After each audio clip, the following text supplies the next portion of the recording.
नमस्कार, हे आमचे राऊत काकांना मागच्या 15 दिवसांपूर्वी काय त्रास झाला होता तर ते आपण विचारूया. काका, तुम्हाला त्रास काय काय होत होता 15-20 दिवसांपूर्वी? एकदम अशक्तपणा, भूक होती का? भूक लागत नव्हती. जेवायला बसलं की उलटी आल्यासारखं व्हायचं. वजन एकदमच कमी झालं होतं. किती किलो कमी? 10 किलो जवळजवळ कमी झालं होतं. 10 किलो. आणि 700च्या वर गेली. 700च्या वर? 710. 710. आणि HbA1c किती होता? 16च्या आसपास होता. 16च्या आसपास होता. यानंतर तुम्ही काय केलं? पण आम्ही ॲलोपॅथी वगैरे ॲलोपॅथिक डॉक्टरांच्याकडे वगैरे गेलं. त्यांनी गोळ्या दिल्या, शुगर इंजेक्शन वगैरे दिले. किती इंजेक्शन दिवसात? इन्सुलिनचे इंजेक्शन? इन्शुरन्सची इंजेक्शन दिले. इन्सुलिन घेतल्यावर पुन्हा अचानक काय झालं मग? अचानक एकदमच जास्त अशक्तपणा येईल, घाम गरगरून येणं. बरं. आणि मग काही भूक लागली का नाही लागली? काय नाही, पोट साफ झालं का नाही झालं? नाही झालं.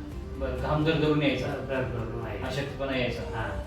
बरं. आणि पवार यांच्याकडे जरा मी जाऊन आलो, त्यांना दाखवलं.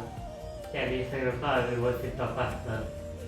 भूक लागायचं गोळ्या दिल्या, पोट साफ व्हायच्या गोळ्या दिल्या. आता शुगरसाठी काय औषध दिलं का? शुगरसाठी काय औषध दिलं का? मी नाही दिलं. फक्त पोट साफ व्हायचं औषध आणि भूक लागण्याचा. आणि त्यानंतर शुगर आता किती राहते? 125.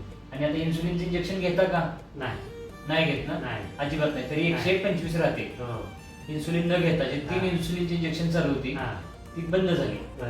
आणि फक्त आपल्या 2च गोळ्या आता चालू आहेत, भूक लागायची आणि पोट साफ व्हायची. बस, बाकी काही नाही. हे किती दिवसात झालं तुम्हाला मी गोळ्या दिल्यानंतर? एक आठवड्याभरात फरक लगेच जाणवला. आणि भूक किती दिवसात लागायला लागली? भूक लगेच लागायला लागली. कितव्या दिवशी? गोळी खाल्ली की त्या दिवशी सकाळी एकदम पोट साफ झालं. दुसऱ्या दिवशी सकाळी आणि भूक लागायला लागली.